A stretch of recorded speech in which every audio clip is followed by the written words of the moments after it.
Being broke is more expensive than being rich.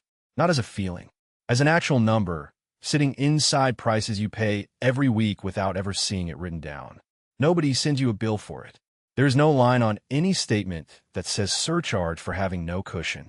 But it is there, it is large, and once you can see it, you cannot stop seeing it. This video is the whole thing. For separate ways it charges you, what it adds up to, and the specific order to fix it in. If you have been working hard and getting nowhere and quietly assuming that is a character problem, stay with me. This channel explains the mechanisms, not the motivation. Let's start with the most obvious one, because it is the one you can look up today. Your bank charges you for not having money. If your balance drops too low, there is a fee. If a payment goes out before your salary lands, there is a fee. If you need money slightly before you have it, there's interest. Sit with what that actually is. You're being billed specifically and precisely for the condition of not having enough.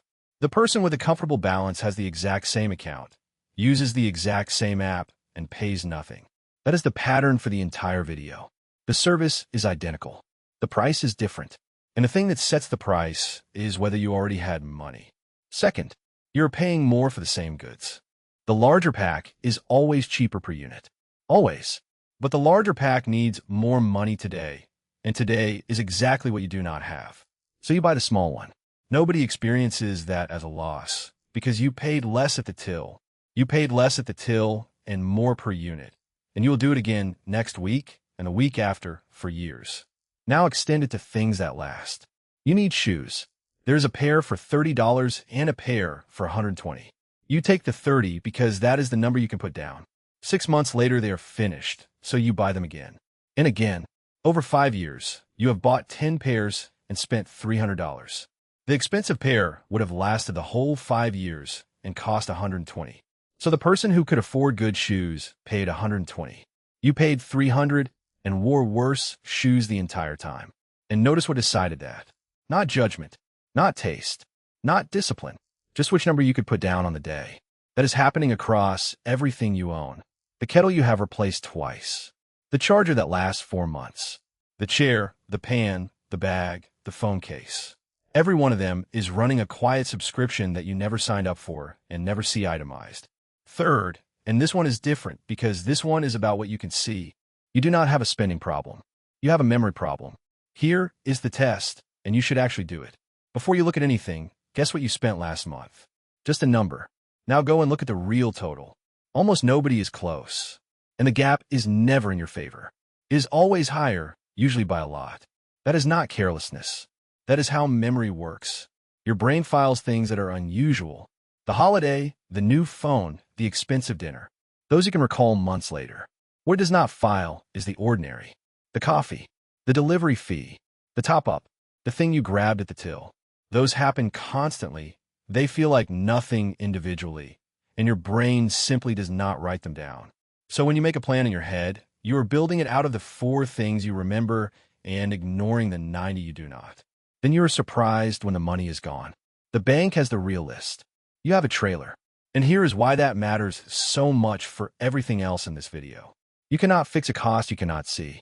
Every one of these charges is invisible by design, and the memory gap is what keeps them invisible. Fourth, somebody else is setting your floor. Watch how it actually happens. Somebody picks the restaurant. Somebody suggests another round. Somebody plans the trip and sends the link. Somebody decides what a normal birthday present costs in your group. You never agreed to any of it. You inherited it, and it only ever moves in one direction. Nobody has ever said, let us go somewhere cheaper this time. The number goes up, it stays up, and everybody privately assumes they're the only one finding it difficult. Ask yourself when you last said out loud, that is more than I want to spend. Most people never have. Not once. And that is the real problem, because it is not about the money. It is about not wanting to be the person who says no. Half the table is thinking exactly what you are thinking. They are waiting for somebody to go first. Before the arithmetic, one more thing worth saying plainly, because it explains why nobody warns you about any of this. Every charge in this video is somebody else's revenue. Fees on low balances are a real and published line of income for banks. They're not an accident or an oversight. They're a product, and the customers who generate them are specifically the customers with the least. Smaller packs carry a higher unit price everywhere, in every shop, and that is not a mistake either. The people buying the small one are buying it because they have to, and the price reflects that they have no alternative. Cheap goods are built to a price. Nobody is hiding that. But the business only works because a large number of people can only ever reach for the cheap version and will be back to buy it again within the year.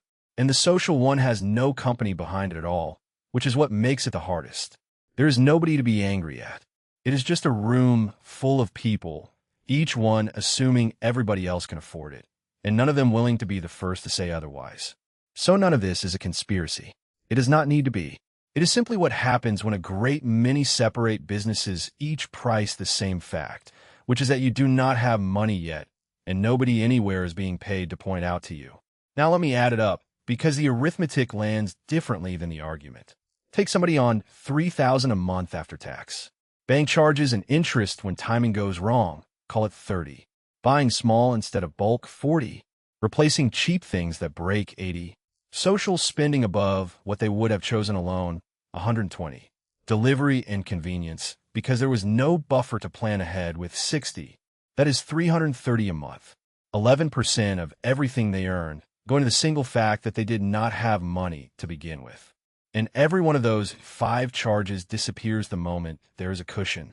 Not shrinks, disappears. And now you can see the shape of the trap, because these 4 things are not 4 separate problems. They are one loop. You have no buffer, so you pay the charges. The charges take money every month, which is exactly the money that would have built the buffer. So you still have no buffer next month, and you pay the charges again.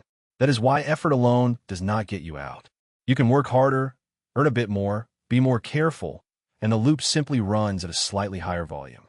The extra money arrives, and the charges absorb it, because the charges are proportional to not having a cushion, and you still do not have one. This is also why the advice you usually hear fails.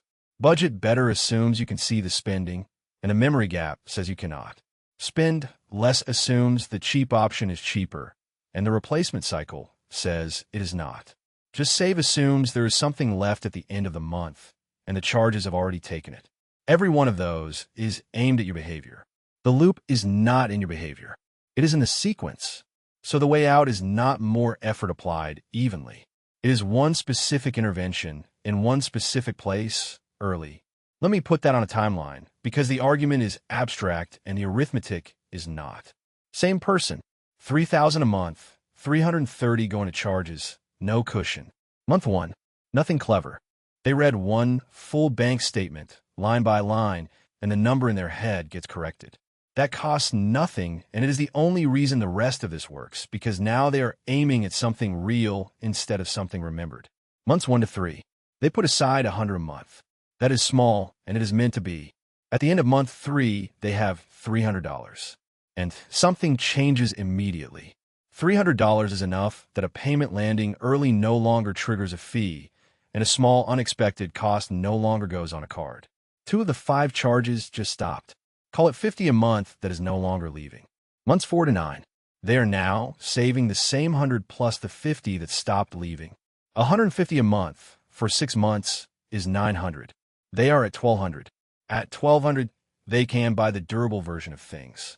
The replacement cycle stops for anything they replace from here. Another $80 a month, over time, stops leaving. Months 10 onward, $230 a month is now going into the buffer, without their income changing at all. Not because they got disciplined, because the charges that were eating it are gone. That is the loop running backwards. Every dollar you save removes a charge, which gives you more to save, which removes another charge.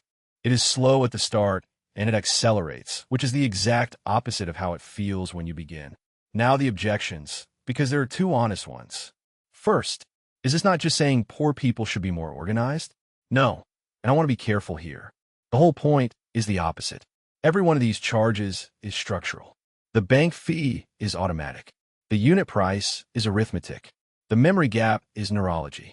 None of them is a personal failing, and telling somebody to try harder against a structural cost is useless advice. Second, if it takes money to stop paying these, how does anybody escape? This is the fair question, and the answer is that the amount required is much smaller than people assume. You do not need to be rich. You need a buffer big enough to absorb one bad week, and that is where the order comes in. And third, because somebody will fairly ask it, what if there is genuinely nothing spare? Then start at a level that sounds too small to matter. 20 a month. The point of the first buffer is not the amount. It is crossing the line from 0 to not 0 because almost all of these charges trigger at 0 and not at 100. Getting off 0 is the whole move. And it is worth being specific about what each level actually buys you, because the levels matter more than the total. At around $300, timing stops costing you money. No more fees for a payment landing on the wrong day. At around $1,000, most ordinary emergencies stop becoming debt. The repair, the replacement, the vet, the excess. You pay them once at the sticker price, instead of paying them plus 20% for a year. At around $2,000, you can start buying the durable version of things, which is where the replacement cycle finally breaks. And somewhere past that, the biggest one, you can say no. No to the job that underpays you, because you can survive the gap. No to the plan you did not choose. That is the point where other people stop setting your floor. Notice that none of those are about investment returns. Every single one is about a charge that stops. So here is the order, and the order matters more than the effort. 1. Build the smallest possible buffer first. Not an investment, a buffer. Its job is not to grow. Its job is to stop the charges. $1,000 sitting still does almost nothing as an investment, maybe $70 a year. But it removes a surcharge many times that size, which makes it the highest returning money you will ever hold. 2. Read one full bank statement, line by line, before you plan anything. You cannot aim at a number you have never actually seen. Do it once, and the estimate in your head gets corrected permanently. 3. Switch from price to cost per year on anything durable. How long will this last? Then divide. That single question kills the replacement cycle. 4. Decide your social number before you are in the room and propose rather than decline. You are allowed to pick the venue. Nobody argues with a plan. They only argue with a no. Here is what I want you to take away. If you have been working hard and staying still, you have not been failing. You have been paying a price that nobody quoted you, on top of every other price, for the specific offense of not already having money. That is not a motivation problem, and it is not a character problem. It is a cost. It is measurable, and unlike most costs, this one has an exit. Build the buffer first. Everything else on this list gets cheaper the moment you do. If this explains something you have been feeling for years, subscribe because that is what this channel does.